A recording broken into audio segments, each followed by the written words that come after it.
Now, I want to get straight into it with my next special guest to talk all things Trump, Biden's blunders, and hypocrisy from the media. And guess what? There is no one better to do that with than Fox News contributor and Donald Trump's daughter-in-law, Lara Trump. Lara, thanks so much for joining us on the U.S. Report tonight. Now, we speak a lot on this show about the media and the left's campaign to smear Donald Trump with anything they've got. And I mean, having the last name Trump must not be easy for you at times. Tell us a little bit what it's like for your family to deal with that.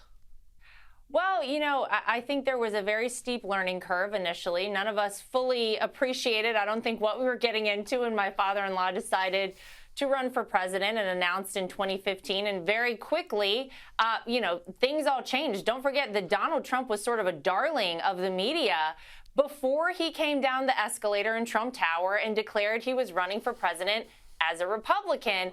And then all bets were off. Then it was no holds barred. They fully attacked him. And I think they thought they were going to take him down there very early on before any of the primaries in the 2016 campaign. Of course, we know what happened. He ultimately became president. And I think a lot of us in our family maybe very naively believed that once he was elected and became inaugurated as president of the United States, then people would all come together, especially folks in the mainstream media here in America, and say, this is our president, and if he's successful, then the country will be successful, so let's champion him. Oh, how wrong we were, of course. Like, I hear you laughing because it's a little ridiculous now in retrospect to see what has happened.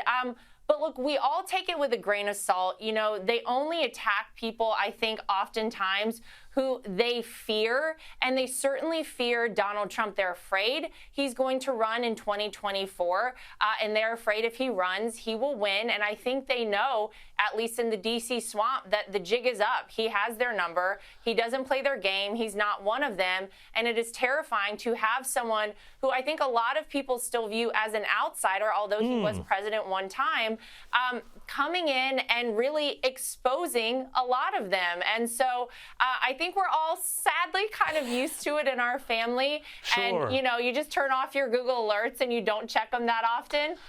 But we all know that we're fighting for the right thing, and as is my father-in-law, every single day. And we hold our heads high and we sleep well at night because we know the truth.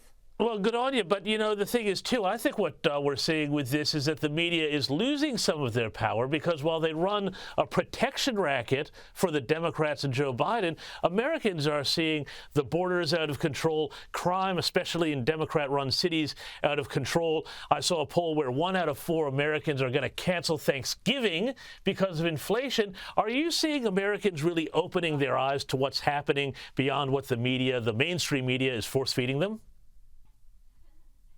Yeah, well, I mean, I think people's trust in the media, sadly, is at an all-time low here in America, and with good reason, because we've been lied to often by our media, people who call themselves journalists, and you have to put that in air quotes now, because it is such a joke sometimes. These people are obviously political operatives, and they're pushing forward their political ideology, and they don't really care what the truth is oftentimes. But yes, James, I think you're exactly right. What's happening here in America is, sadly, we've had to get here because Joe Biden and the Democrats have really turned the country in the wrong direction, and people's lives have taken a turn for the worse here. But people's eyes, I think, as you're saying, have been open. You cannot look the other way when you can't pay your grocery bill. You can't ignore the high gas prices. You can't ignore the crime. And let me tell you, it is everywhere in America. I was a week ago in New York, in a nice part of New York, and I looked out the window of the car I was in, and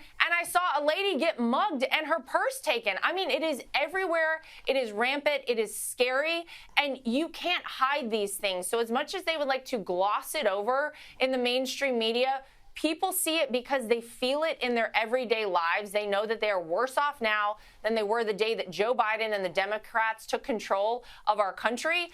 And I think you're going to see that resoundingly when people go vote on November 8th in our midterm elections, because I think they're fed up. I think they've had it. I think they know the only way that we get our country back and get back on the right track is to vote for Republicans. And I truly believe that's what we're going to see happen in these midterms. Yeah, and Lara, you mentioned New York. A lot of viewers know I'm from New York originally. That's my hometown, and what is playing out there is absolutely shocking. Bring back Rudy Giuliani, I say. But, on that question of what people are voting for, we're also seeing Joe Biden disintegrating in front of our eyes. Every day, every week, there seems to be some gaffe that can't just be explained by he's not great with words on the stump. Are people really concerned now that the president is not, fully all there? I mean, I don't know how you can't be concerned. And, we tried to call this out, so many of us, during the campaign in 2020. And if you dared acknowledge that the Joe Biden, that even the few times we saw him doing an ice cream photo op and he came out of the basement during the campaign in 2020, those few times you saw him, he wasn't the same Joe Biden of a couple of years prior. You would get attacked and you would get accused of making fun of him or making fun of his stutter or something along those lines.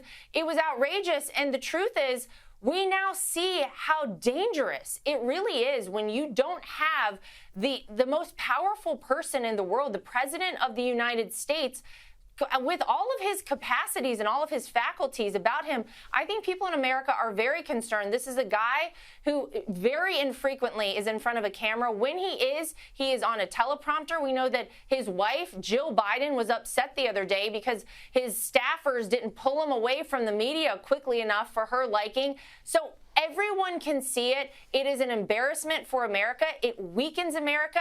And because it weakens America, it weakens our allies across the world. It is a dangerous place for us to exist with a commander-in-chief who people really don't have any confidence in. And more than that, it makes us wonder, I think, as Americans, if Joe Biden really isn't all there, who is calling the shots in the White House? Who is running things?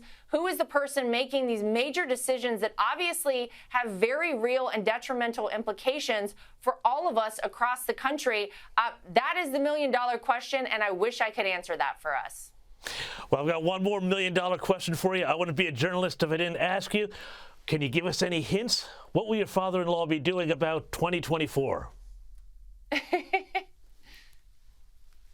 Oh, my gosh. Well, I wish that I could break some news here, but it is not my news to break if it is to be broken. So I will leave that up to him.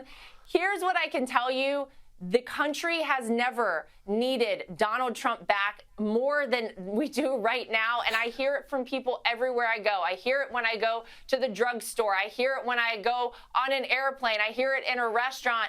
People know that under my father-in-law's leadership, America was booming. Our economy was soaring to new heights. People were all working and things were functioning in an incredible way here in America.